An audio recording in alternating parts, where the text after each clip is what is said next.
Guys, nakabili ako ng baterya sa online ito. Sa Orange app actually yan. Ganda ng ano niya, ang ganda ng packaging kasi as in safe siya, naka-crate. Ayan, kahoy. Talagang talagang safe na dinala rito. Ayan, ginawan pa talaga ng wooden crate. Wooden crate ba tawag dyan? Para ma-ensure yung safety. So ngayon yan, tatanggalin natin to.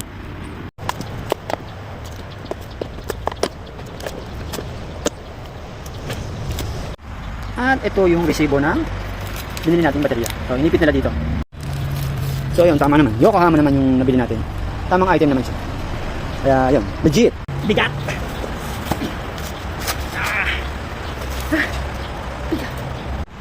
So yun nga, legit naman din yung kahon. Siyempre lahat i-check natin, lahat ng angle niyan i-check natin. Dahil online tayo bumili. Eh dapat, sure na legit yung binili natin, no? Ayun. 3SM ang binili natin para sa ating Mitsubishi Adventure. Alright. So meron pa siyang, ano nga yun? Ayan, 16 months warranty. Actually, itong Yokohama, gawa rin ito ng, ng Motolite. Kaya sure na quality. So dito natin siya kakabit. Kaya 3SM ang binili natin dahil yun ang required na battery size ng Mitsubishi Adventure. And actually, hindi na siya nag-start. Last time, hirap na hirap siya mag-start. Hard starting na.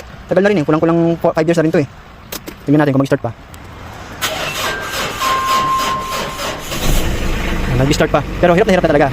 So yung battery life nito siguro mga 25% na lang. Kaya dapat nang palitan. So sa pagpapalit ng battery, meron yan tamang procedure. Pero simple lang naman yan. Siyempre, una mong gagawin, alamin mo muna yung size ng battery mo, ng kotse mo. Kasi dito, 3SNF N70L. So pag bibili ka ng sarili yung battery, titignan nyo yung code dito. Kung ano yung fit sa sakyan nyo. And then, pag tanggal sa terminal, unahin nyo muna tanggalin yung negative bago yung positive. Then pag ibabalik nyo na, positive, then negative. So ganun lang yun guys.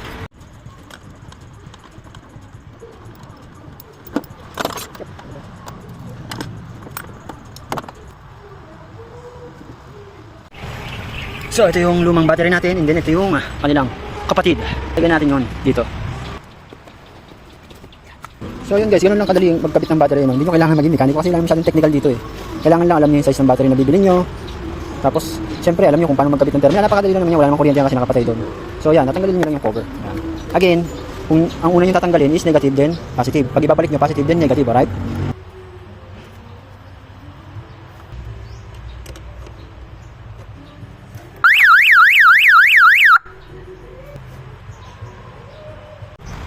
Perfect, ayan, tapos na, nikabit na natin. So, try natin yun kung gagana. Siyempre gagana yan, pero siyempre gusto ko makita nyo na okay, ito ano natin, battery natin.